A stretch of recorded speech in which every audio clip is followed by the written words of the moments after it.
మనం ఈసీ ఫామ్లో ఈ రోజు నుంచి ఏంటంటే డే 1 డే 2 అలాగా ఎన్ని రోజులు ఎక్కడైతే కోళ్ళు పెరుగుతాయో అన్ని రోజులు ఒక వీడియో పెట్టడం జరుగుతుంది. అదే ఈసీ ఫామ్లోకి ఈరోజు పిల్లలు వస్తున్నారనమాట. పిల్లలు వచ్చే ముందు బ్రూడింగ్ అరేంజ్మెంట్ చేసుకోవాలి. ఈసీ ఫామ్లో ఏ విధంగా చేస్తామంటే ఫస్ట్ ఫిల్టర్స్ అన్ని చెక్ చేసుకున్నాం, అవి పనిచేస్తున్నాయా లేదా అన్నీ ఒకసారి మాన్యువల్లో ఒకసారి చెక్ చేసుకోవాలి. ఆటోలో పనిచేస్తున్నా లేదా చూసుకోవాలి. అలాగే వెంటిలేషన్ ఫ్యాన్స్ అన్ని ఓపెన్ అవుతున్నాయా లేదా అన్ని పని చూసుకోవాలి. ఫీడింగ్ సిస్టమ్ పనిచేస్తుందా లేదా చూసుకోవాలి. పైప్ లైన్ పనిచేస్తుందా లేదా చూసుకోవాలి. అన్నీ చెక్ చేసుకుని టెంపరేచర్ మెయింటైన్ అవుతుందా లేదా, ఆటో కట్ ఆఫ్ అవుతున్నాయా లేదా హీటర్లో అనే ప్రతిదీ చెక్ చేసుకోవాలి. చెక్ చేసుకున్న తర్వాత బ్రూడింగ్ అరేంజ్మెంట్ చేసుకున్నాం. ఇదంతా ఆటోమేటికే కాబట్టి మనకి ప్రాబ్లం లేదు. మొత్తం కోడి పిల్లలు ఎక్కడ మొత్తం అంతా వేసుకున్నా ప్రాబ్లం లేదు. కాబట్టి మనం పెద్ద పెద్ద పార్టీషన్లు కట్టేసుకున్నా మనకి ఎటువంటి ప్రాబ్లం ఉండదు. నెక్స్ట్ పిల్లలు వచ్చిన తర్వాత చూపిస్తే ఎలా ఉందనేది.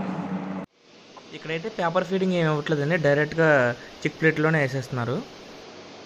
మనకి ఎర్లీ మార్నింగ్ 3 అయింది. చిక్స్ అయితే వచ్చేసినాయి. చిక్స్ అయితే హెల్తీగా బాగానే ఉన్నాయి. మీకు చూపిస్తాను చూడండి ఒకసారి.